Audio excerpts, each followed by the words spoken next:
Hi, this is Dave, Fellow Running Guide. Welcome to another navigation task. This is another task where you've got to choose a route between two places. So this point here, point A, over to the enclosure at Broadclough. Some things to think about when you're thinking about the route are the amount of up and down, so the amount of ascent you've got to cover, the type of terrain, and the ease of navigation. So let's have a look at some possible options. So some people suggested we may drop down here to Jacob's Ladder, follow the Pennine Way for a while, and then carry on via Oaken Clough, and then swing round to the north and in via this wall line here. So that's one option, looking something like that. Another thought would be to minimize the amount of descent and go up through this wool packs and then pick up a path along here, following the path, and then maybe cutting across, picking the path up again via Cavern Kinderlow End, and then in the same way as the previous route. So that would be something like that. And then another option would be to more or less straight line it straight through the cloughs via Edale Rocks and then down towards Broadclough enclosure that way. So that would look something like that. Okay, so let's have a look at the pros and cons of each particular route. So firstly, if we drop down to Jacob's Ladder, then we're losing a lot of height there. We're going from 550 meters there down to about 360 meters here. So we're losing almost 200 meters there, only to go steeply up, all the way back up again to here. So you're dropping down a long way to go back up. That's going to be a real hard climb out of there. From there, we've got these boundary lines to cross. We've got one stream and then a second one, Oaken Clough, so the navigation's not going to be too difficult there. Ideally, what we do is pick up this path here and swing round underneath Kinderlow End. We hit this is the boundary of access land, so I'd hit that and use that as a handrail to get in. Note this west-east running boundary here, and we know that our destination is only a couple of 100 meters beyond that.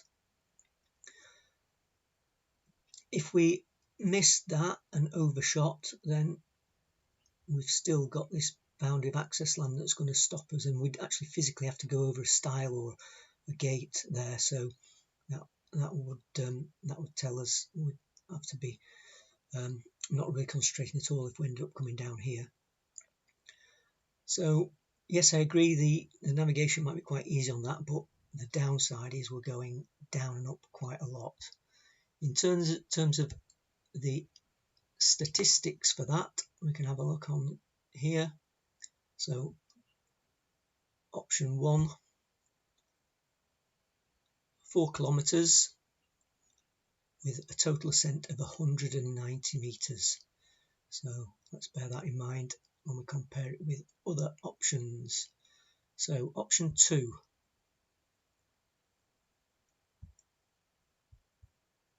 this one contours slightly and then goes up through the wool packs, so rough ground through here, but then we pick up, get rid of the purple line, we pick up this black dotted line, which is a known path on the ground. We can follow this along. It'll be easier running on the path than it would just on open terrain. And what we could do is follow this path down here. We pick up this wall line, and when we cross this stream here, we could then head due west via these Edale Rocks and then pick up this path. So we've got a few hundred metres there, 400 metres of pathless terrain, but then we pick up this path again. Then along, we see this ridge line here, a real definite spur running down from the cairn through Kinderlow Cavern to Kinderlow End. So even in bad visibility, that's a real obvious feature going down there. As long as you're heading westwards, going downhill, then we're pretty safe there. It might be in good visibility. We could cut off this corner, down this spur, heading for this wall as a collecting feature and in that way. So option 2, something like that. Distance on this one, 3.5 kilometres just over, and only 94 metres of ascent. So that's more or less 100 metres less climb and half a kilometre or 500 metres less distance. So that sounds quite a bit more favourable than the previous one. Option 3, straight lining it. It's obviously going to be shorter, so that's only 3 kilometres. Slightly more ascent than the last one, 129 metres, because we're going down slightly there to go back up again. Now, what I would think of the downside or the disadvantage of this route is this line here through the cloughs, not on a path. We can't tell from the map what the terrain is like, but I would think that a steep Peak District hillside with no path shown would probably be quite hard going, quite hard terrain to run reasonably quickly on. So yes, you're minimising the distance, but that's hard going.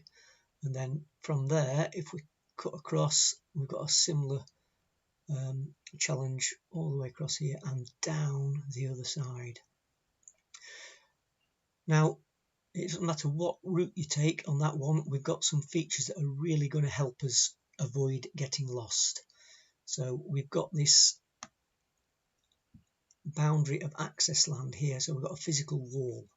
So whichever way we go, if we hit that, we'll know that we're on it and we can follow it in.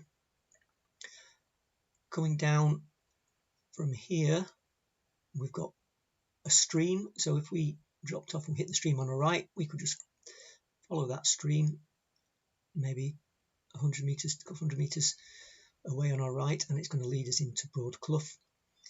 If we dropped over here between the two streams, then followed those down, if we come to a junction in the stream, then we know we've gone too far. We can cross the westerly stream, follow it back up, and that's going to lead us into our destination. So a few different options on that one.